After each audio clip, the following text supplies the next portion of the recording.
Today on SED TV, we'll be working on Lucy.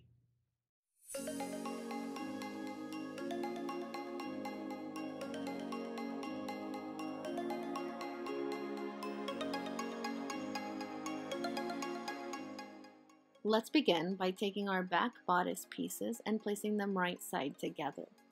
You'll then take pins or clips to go along the center back seam to hold it in place. After you've pinned or clipped it in place, go ahead and take your back bodice and stitch. Now that our center back seam has been stitched, we want to take our back bodice and open it so that it is right side up. Take your front bodice and place it right sides together with your back bodice. Go ahead and pin or clip each side seam.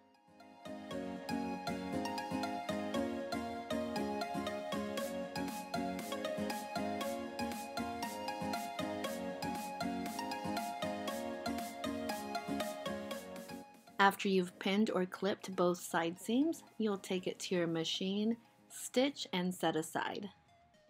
Let's move on to our neck and arm bindings. You'll want to place them wrong side up, and then you'll take each one of them and fold them in half. After they're folded in half, you'll take them over to your iron and press. I know that ironing isn't fun, but this really makes a difference in how easy the construction is.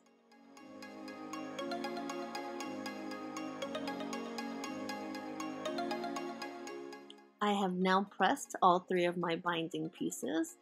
You can sort of see the crease on this video. So now I'll take the edges of each binding piece and fold it toward the center so that the raw edges meet in the middle. If you'll notice, I sort of melted one of my notches right there on the left, so be careful with those irons. After you press all three of your pieces, go ahead and set your neck binding to the side. You'll want to fold each one of your arm binding pieces in half so that you can find the center. Then we're going to go ahead and take our bodice and find the center of our arm side. Remember that the center of the arm side is not the side seam, so you really want to take the time to find the center.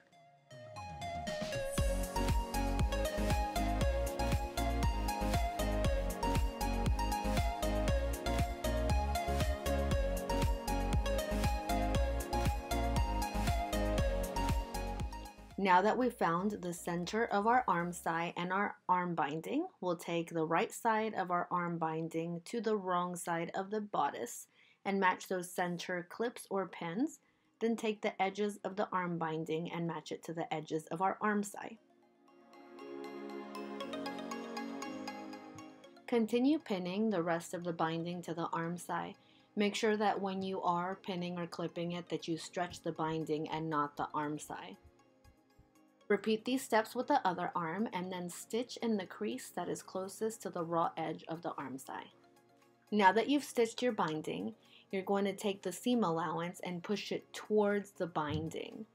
After you've done that, you're going to take the top edge of the binding and fold it towards the seam allowance so that it meets it right there at the center.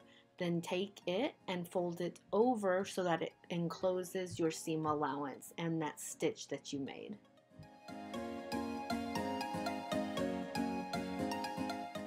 Use pins or clips to hold it in place.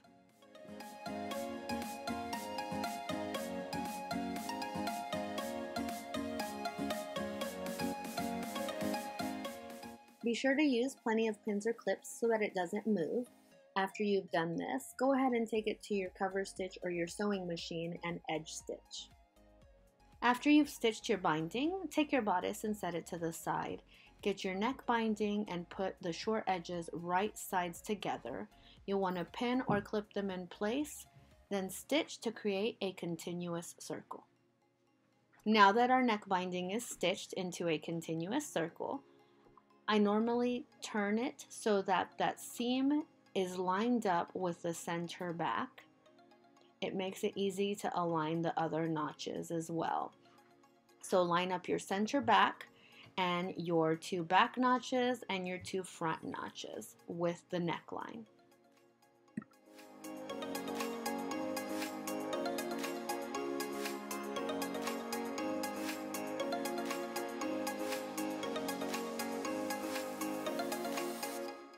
After you've lined up your notches and center back, go ahead and continue pinning or clipping the rest of your neck binding. Stretch it to fit your neckline. Then you'll want to take your neck binding and open it up so that you can see that first crease that's closest to the raw edge of the neckline. You're going to take it to your sewing machine and stitch all the way around the neck binding. Now that we've stitched the neck binding, we'll do the same thing we did with the arm binding, which is press the seam allowance up towards the binding and then take the top edge of the binding and fold it down so that it lines up with that center crease we pressed, then fold it again so that we can enclose the seam allowance and cover the stitch. You'll do this all the way around the neckline. As you can see, I trimmed the corner of the neckline. This is to reduce bulk.